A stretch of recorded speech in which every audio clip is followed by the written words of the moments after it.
Salut à tous, vous avez une question? J'ai peut-être la réponse.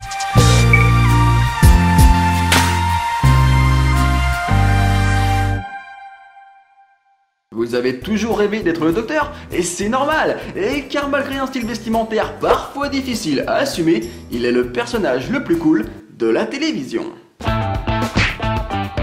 Non seulement il peut voyager partout dans le monde et dans l'univers gratuitement et sans jamais arriver en retard, il est toujours entouré des plus belles femmes de la planète. Et surtout, il est la personne la plus détestée par tous les chirurgiens esthétiques du monde puisqu'il peut changer régulièrement de visage gratuitement. Et ça c'est pratique. Bon par contre, j'ai rien contre les vieux, mais on va pas se le cacher, il a parfois des goûts un tout petit peu chelous. Sans déconner, je suis pas sûr que ce soit avec de tels visages qu'on arrive à pécho facilement. Et le pire c'est que je n'exagère même pas, il a déjà pris l'apparence de Mr Bean. Alors j'adore Mr Bean, mais à ce rythme là, même moi, j'ai plus de chances de réussir à conclure avec Lara. Et pourtant je suis moche.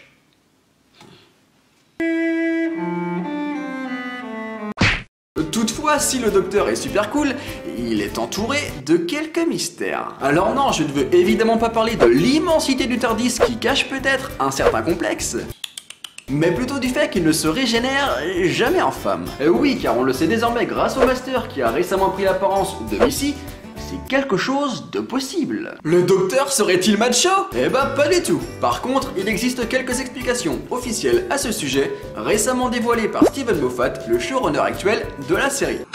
Je n'ai pas eu l'impression que beaucoup de gens voulaient une femme docteur. Et étrangement, la plupart des personnes qui étaient totalement contre étaient des femmes. Elles disaient « Non, non, ne le transformez pas en femme ». Est-ce que c'était le bon moment? Je ne sais pas. Je pense que cela aurait été un désastre de caster une femme docteur quand David Tennant est parti. Je le crois, un désastre. Cette fois-ci, ça aurait pu être possible. Mais je pense quand même mériter un peu plus de crédit pour avoir été la première personne à avoir rendu ça possible. Ça ne faisait pas partie de la série avant que je n'écrive ça. Dans tous les cas, ceux qui sont absolument pour et ceux qui sont absolument contre ont tous les deux tort. Comment pouvez-vous savoir que ça ne fonctionnera pas? Et non, ce n'est pas quelque chose de nécessaire, ça pourrait même ne jamais arriver. Il n'y a aucune obligation. Traduction, les fans ne sont apparemment pas encore prêts à voir ce changement comme une évolution naturelle et non comme un bouleversement, qu'il soit négatif ou positif, de la série.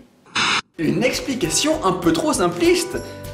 Oui, complètement, on peut le dire. Et car à partir du moment où les téléspectateurs acceptent que le gouvernement anglais puisse être remplacé par des aliens pétomanes, je pense, sans trop me tromper, qu'ils peuvent tout accepter. Bon, la bonne nouvelle cependant, c'est que alors que Steven Moffat laisse clairement la porte ouverte à ce changement dans le futur, la BBC, la chaîne qui produit la série, semble également se préparer à cette évolution.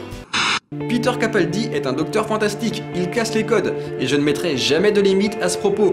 La chose géniale avec Doctor Who, c'est que tout est possible. Reste désormais à savoir quand cela arrivera et quelle actrice sera choisie, mais moi je vote pour Emma Watson. Sur ce, j'espère que cette petite explication vous aura permis de mieux comprendre cette incohérence, et moi je vous dis à la prochaine.